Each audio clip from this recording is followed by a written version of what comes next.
Okay. Hey everyone, welcome to episode 2. I'm Brandon. I am joined with Trevor today. Joining me today is Trevor. Hey everyone, welcome to episode 2. I'm Brandon. Hey everyone, welcome to episode 2 of our Mercedes rally car build. I'm Brandon. I'm here with Trevor today, and we will be pulling the engine out of our 190E. Hey guys, for today's contest, we'll be giving away 2 EDM stickers to whoever can guess the time it takes for us to get the engine out of the car. It came without the air filter on it, and the only thing we've done is jack it up. Put your answers down below in the comments, and whoever gets closest gets the stickers. We'll let you know next episode. For our first contest, the original car weight was 2,957 pounds.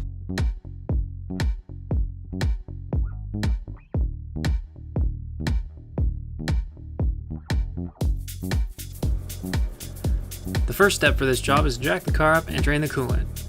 Then Danielle made a cameo and blocked the shot.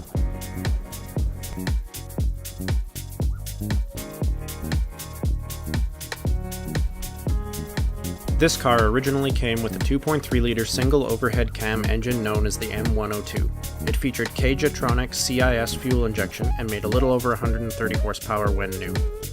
While the engine is generally reliable, the CIS injection system is prone to failure as it ages. The engine in our car had a diaphragm failure and would no longer start.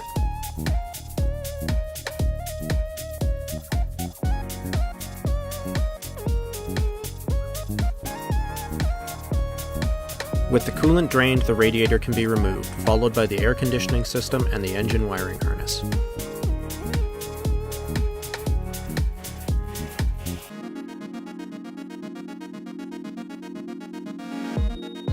Because of its weak performance, we intend to replace our M102 with a more modern and more powerful M111 2.3-liter, which can be found in a variety of late 90s and early 2000s Mercedes models.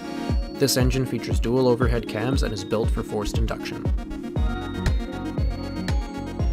Radiator's out, oil is out on the brown there, you can see it all. Electrical's, for the most part, almost all the way out, as best we can so far. Getting ready to pull it out. Trevor, what are you doing? I'm undoing all of the nuts for the fuel distributor because they're in the way, and I'm pretty sure that this has to come off so that the manifold can come off, so that the engine mount can come off, so that we can take the engine. And I could be wrong, and there's probably someone watching who's into these old Mercedes cars, and they're like, this guy's an idiot, and he just needs to do this and this and this, and that thing will fall right out the bottom, or right out the top. But I don't have... We're not that guy. Yeah, we're not that guy. I don't have any disassembly manuals. We're kind of just winging it as we go. And even though I'm pretty familiar with Mercedes cars, I've never worked on one that's old. So Kind of figure undo everything and it'll fall out, right? pretty much. Yeah. And they use this weird continual injection system where the injectors were pretty much always flowing. And it's kind of like a carburetor, but not really. And they're just strange. So we're getting rid of all this stuff, putting in something a little more modern that hopefully will make our lives easier.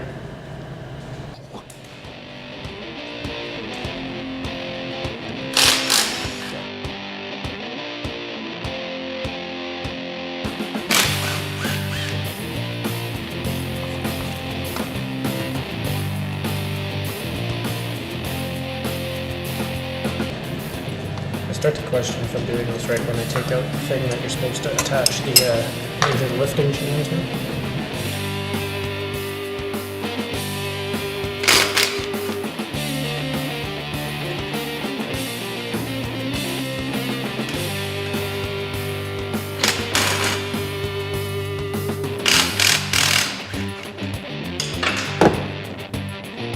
Huh.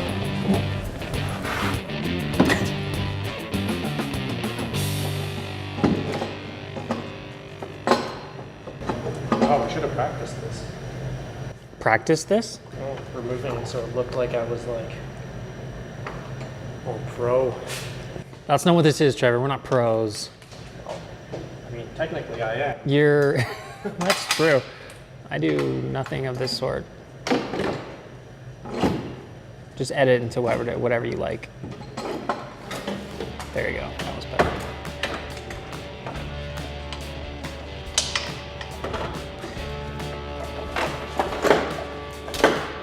Yeah, that's...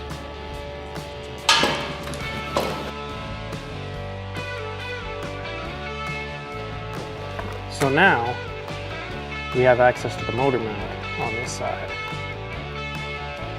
And we need to undo the power steering lines and get these gross old vacuum lines out of here.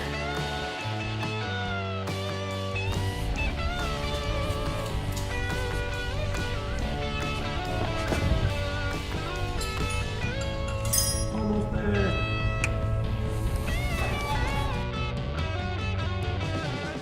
Some of the exhaust bolts were seized and needed to be cut.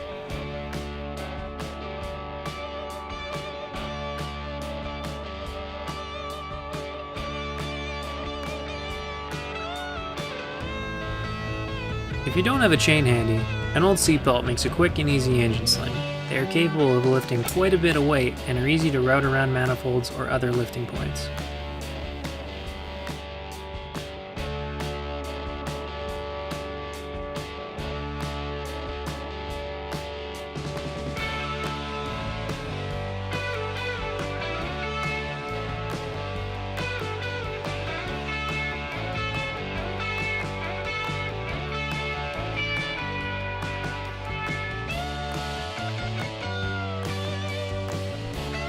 However, the downside to a seatbelt sling is it's harder to tilt the engine and transmission.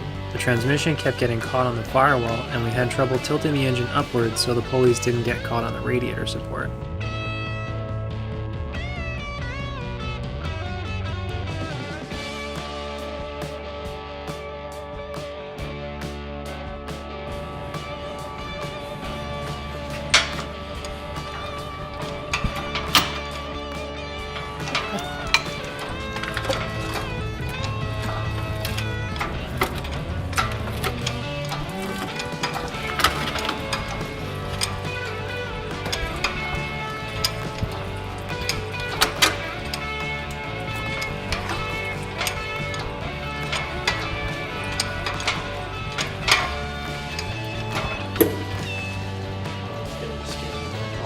Can I back up a little?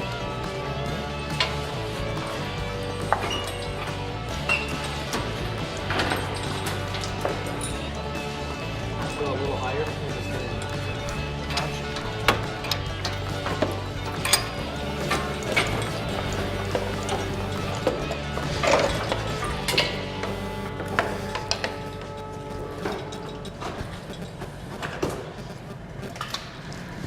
That wheel is super stuck. Well,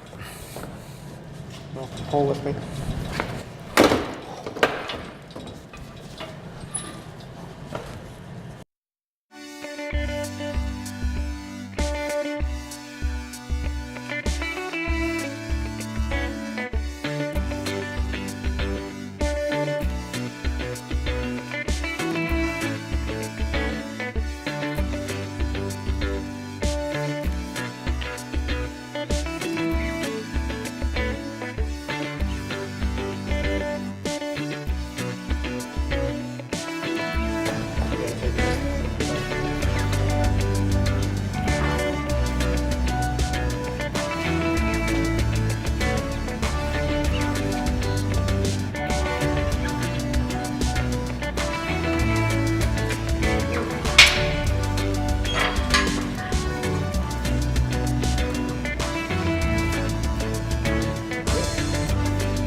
Time! From start to finish.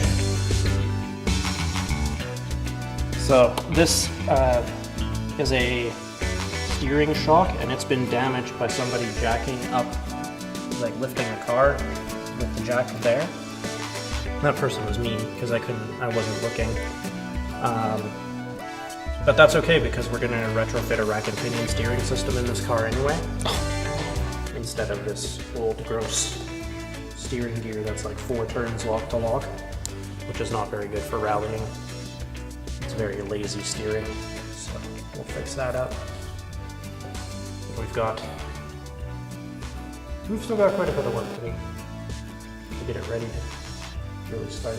And then we'll get everything else out of here, clean it up, make it all nice and shiny, grind away a whole bunch of the seam sealer, start doing our seam welding, and then get ready to start putting the new engine in.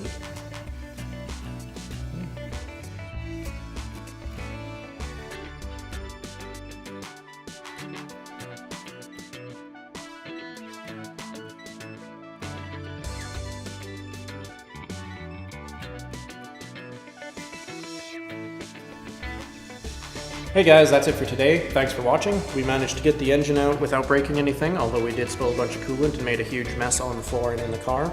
But we'll call it a win, nothing got broken.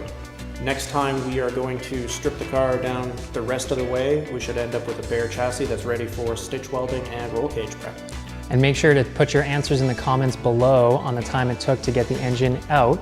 And all contest details will be in the description as well. We will announce the winner next episode, so make sure to tune in. If you like the project, give us a thumbs up and make sure to subscribe so you don't miss out on anything. See you next time. Nice. Nailed it. Oh, it wasn't recording. I'm kidding. It was recording.